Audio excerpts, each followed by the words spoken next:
Welcome to Magic Moon Stories. Subscribe now. परियों की दुनिया में एक बेहद सुंदर और निष्पाप परी रहती थी, चित्रलेखा। उसका चेहरा जैसे चांदनी से गरा हो, आवाज में मानो नदी की मधुर लहरें हों, और दिल दिल तो इतना कोमल कि अगर किसी फूल को गिरते देख ले तो आंसू निकल आए। चित्रलेखा परीलोक की सबसे विश्वसनीय परी थी। वो रोज सुबह नागमणि को लेकर मंदिर जाती, पूजा करती और फिर उसे खास कक्ष में रखती। नागमणि परीलोक की सबसे कीमती चीज थी। उसकी चमक से ही परीलोक को रोशनी मिलती थी और उसकी ऊर्जा से सारी परियां उड़ती थी। एक दिन सुबह मंदिर में कोहराम मच गया। नागमणि गायब थी। मंदिर की घंटियां बजनी बंद हो गई, हवा रुक गई और परियों की उड़ान थम गई। रानी वरुणेश्वरी ने सारी परियों को बुलाया और पूछा कि आखिरी बार नागमणि किसके पास थी। चित्रलेखा ने कांपती आवाज में कहा, मेरे पास थी रानी माँ, लेकिन मैंने कुछ नहीं किया। मैं हमेशा की तरह पूजा करके लौट आई थी। लेकिन जादुई दर्पण ने कुछ और कहा। उस दर्पण में नागमणि की नीली रोशनी चित्रलेखा के वस्त्रों में अब भी चमक रही थी। रानी की आंखों में अविश्वास भर गया। चित्रलेखा, जब तक नागमणि नहीं मिलती, तुम परीलोक छोड़ने को बाध्य हो। चित्रलेखा की आंखों से आंसू बह निकले।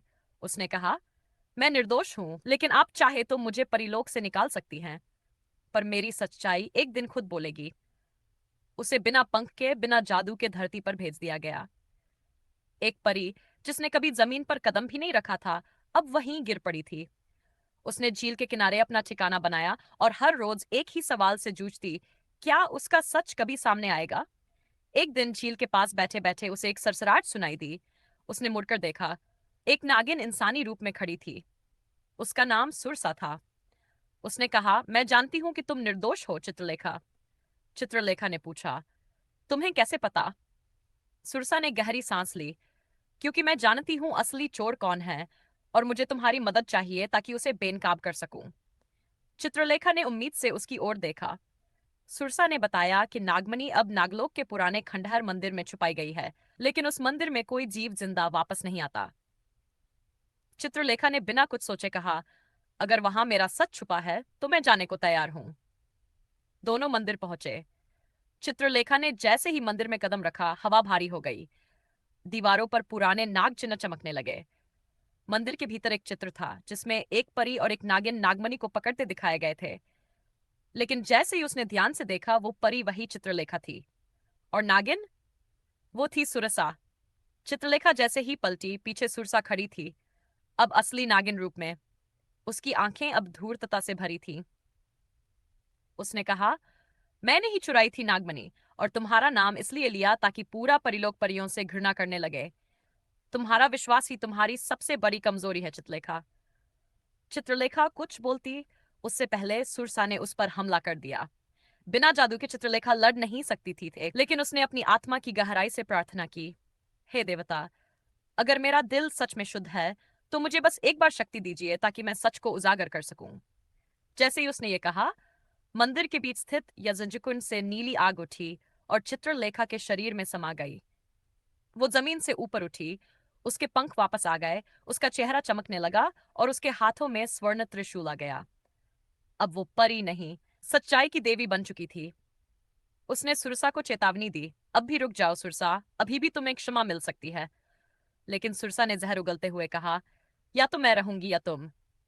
उसने अंतिम वार किया, लेकिन चित्रलेखा ने त्रिशूल से मंदिर की उस दीवार पर वार किया जहां से हल्की सी ऊर्जा महसूस हो रही थी। दीवार टूटी और नागमणि चमकते हुए बाहर आई। मंदिर रोशनी से भर गया, लेकिन उसी पल सुरसा ने आखिरी चाल चली। उसने नाग रूप में चित्रलेखा को डस लिया। चित्रलेखा गिर पड़ी, लेकिन नागमणि को उसने अपने हाथों में थामे रखा। उसकी सांसें धीमी होने लगीं, लेकिन उसके चेहरे पर दर्द नहीं, संतोष था। उसने ऊपर देखा और कहा, मेरी जान चली जाए पर सच सामने आ गया, यही काफी है। आकाश में बिजली चमकी और परीलोक की रानी सहित सारी परियां वहां प्रकट हो गईं। रानी ने नागमणि को देखा और फिर चित्रलेखा को गोद में उठा लिया।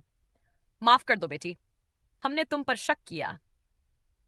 चित्रलेखा की आंखों से दो बूंद आंसू गिरे और वो मुस्कुराई, अब मुझे कोई दुख नहीं।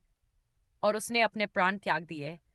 उस दिन के बाद परिलोक में हर मंदिर में चित्रलेखा की प्रतिमा स्थापित की गई। उसके बलिदान को स्वर्ण अक्षरों में लिखा गया। हर परी को अब सिखाया जाता कि सच्चाई के लिए कितनी भी बड़ी कुर्बानी क्यों न देनी पड़े। अगर दिल सच्चा है तो आकाश खुद न्याय करता है। और चित्रलेखा, वो एक परी नहीं रही, वो बन गई परियों की आत्मा, परिलोक की सबसे पवित्र शक्ति।